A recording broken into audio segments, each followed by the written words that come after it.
et Olivier Laban, président du comité régional conchylicole Arcachon-Cap-Ferré. Bonjour, madame.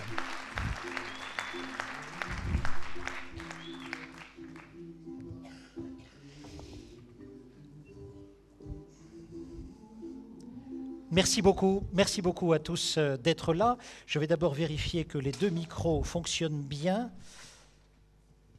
S'il vous plaît, en voici un. Et Gérard Casalis, voici, s'il vous plaît. Mesdames et messieurs, nous allons d'abord partir pour Lyon. Lyon avait ce problème-ci. François Gaillard, vous êtes le directeur de l'Office de tourisme de Lyon, avait le problème suivant, celui que vous avez. Problème de notoriété, problème d'image. Comment faire parler de ma ville? Comment cette ville peut-elle s'ouvrir sur une offre touristique élargie? François Gaillard, vous êtes originaire de Savoie.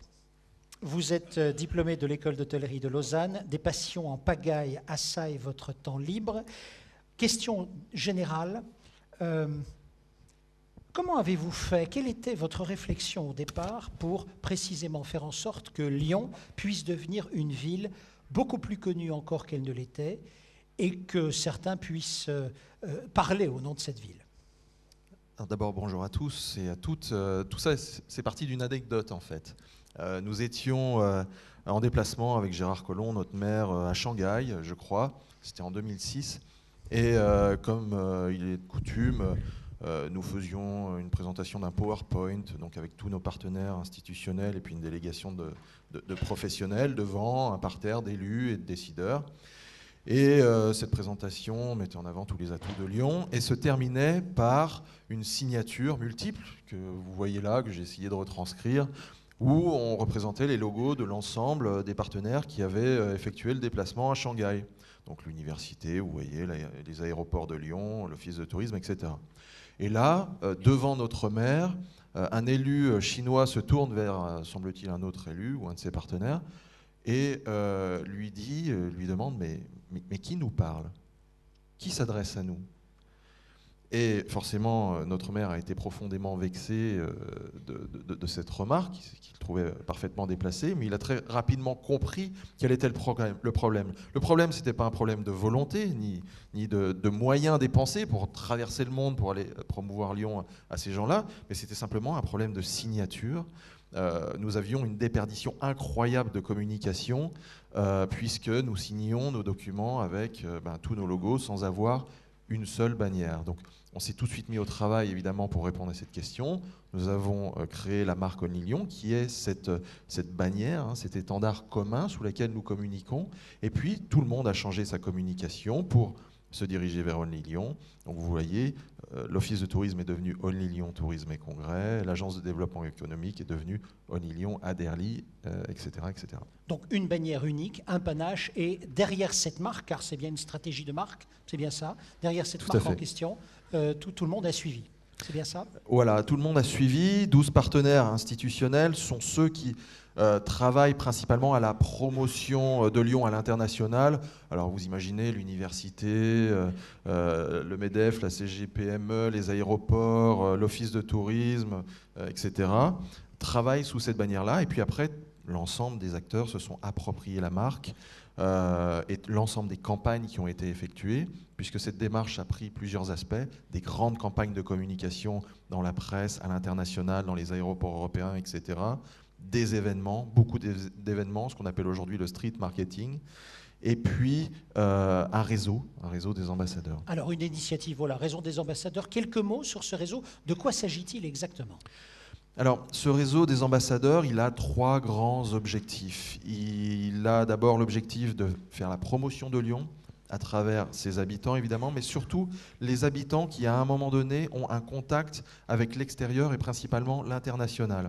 Alors, on ne recherche pas forcément des chefs d'entreprise, mais surtout des gens, des directeurs commerciaux, des développeurs ou des acteurs de la culture qui travaillent à l'étranger, voyagent dans le monde dans leur cadre, dans leur milieu professionnel et qui vont porter la bonne parole de Lyon à l'international.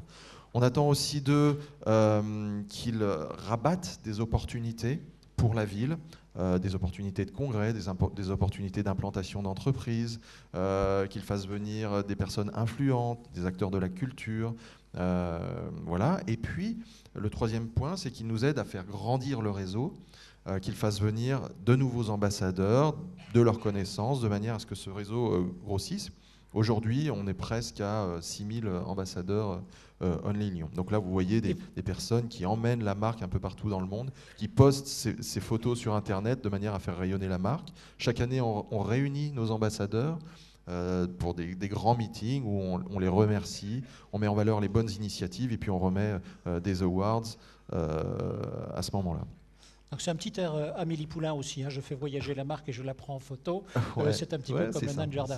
En tous les cas, ce que l'on va retenir, c'est deux choses. D'abord, une seule bannière pour Lyon qui entraîne la ville et elle devient reconnaissable à l'extérieur. Premier point. Deuxième point, entre autres comme initiative, des ambassadeurs de la ville qui vont large et vous en avez 6000 actuellement. Merci beaucoup. Je vous en prie, je vous en prie. Madame Dissart, mettez-vous dans la lumière, je vous en prie, parce que bientôt ce sera à vous. Je me tourne maintenant vers vous, Monsieur Casalis. Gérard Casalis, vous êtes directeur depuis 10 ans du comité départemental de tourisme du Béarn et du Pays Basque. Et une phrase se murmure souvent à votre esprit, qui est la suivante. Vous n'êtes pas des animateurs, vous êtes des ingénieurs de la relation. Cette petite phrase appartient à Gilbert Toucan. Aujourd'hui, moi, j'aimerais vous interroger sur ceci. Y a-t-il un danger lorsqu'on est un territoire bien identifié, Pays Basque, Béarn, le bassin d'Arcachon, y a-t-il un danger à faire valoir auprès de l'autre, de façon très forte, sa différence, son identité? D'abord, il y a beaucoup d'avantages à être différent. Il y a beaucoup d'avantages à avoir de la personnalité, avoir du caractère, avoir de la crédibilité, avoir de l'attractivité. Sans ça, c'est difficile de faire du tourisme, bien entendu. Oui, bien sûr, il y a du danger. C'est pas un chemin tout droit et tout lisse. Il y a un certain nombre d'ornières, il y a des glissades possibles. Je vais prendre simplement, vous raconter une petite histoire pour marquer quelque chose qui m'a fortement marqué au début de ma carrière dans le tourisme.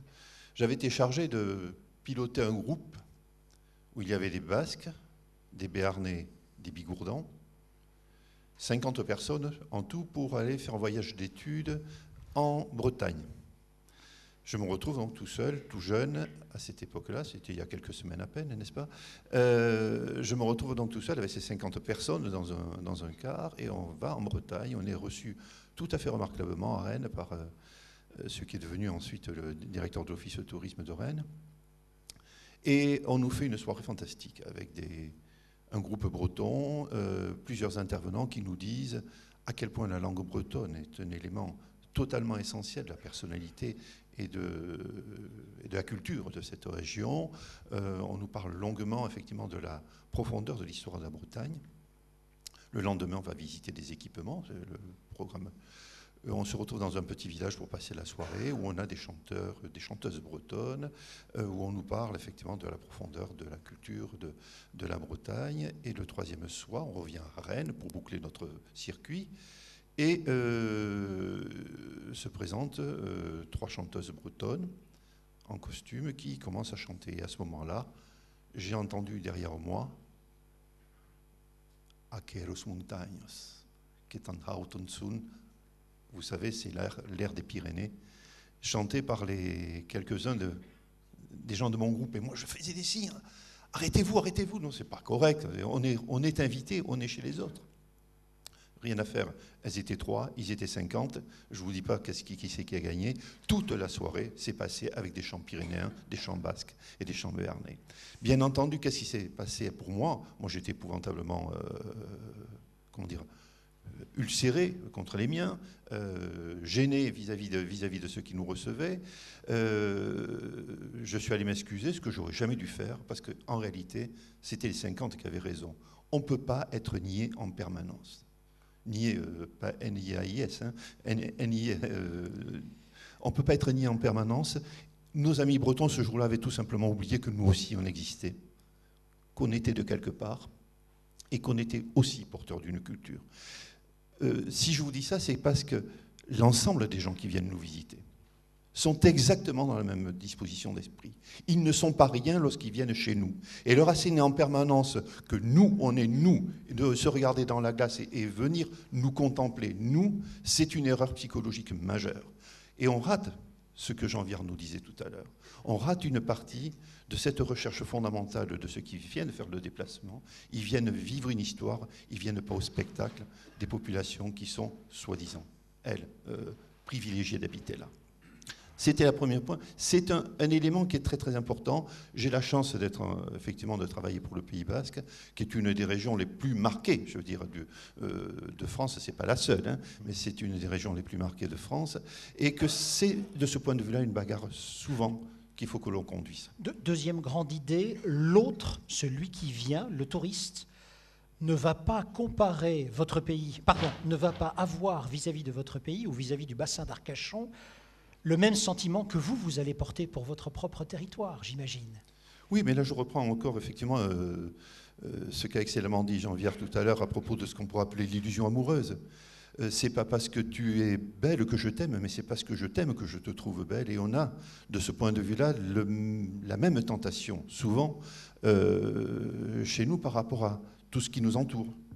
On a envie de montrer des choses qui sont de chez nous, parce que nous les aimons, et on essaie de créer chez l'autre une sorte de, comment dire,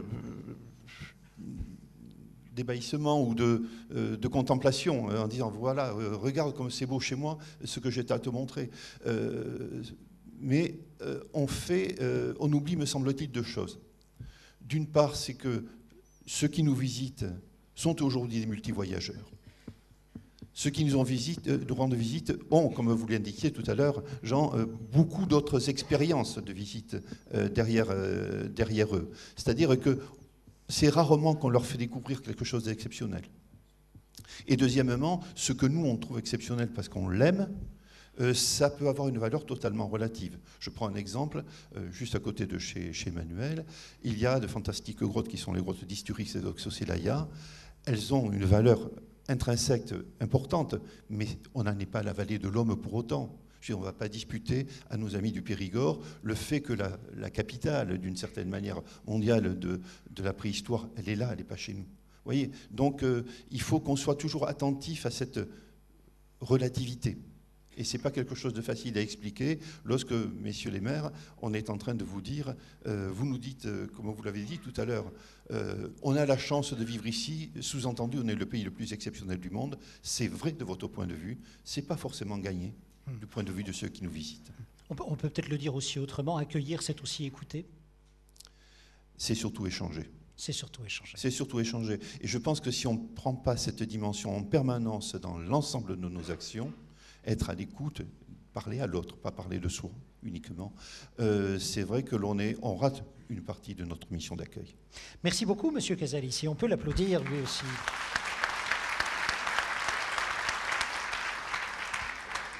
Emmanuel Dissart, vous êtes responsable de l'Office de tourisme de Saint-Palais. Oui, bonjour. Alors, je suis effectivement responsable de l'Office de tourisme de Saint-Palais.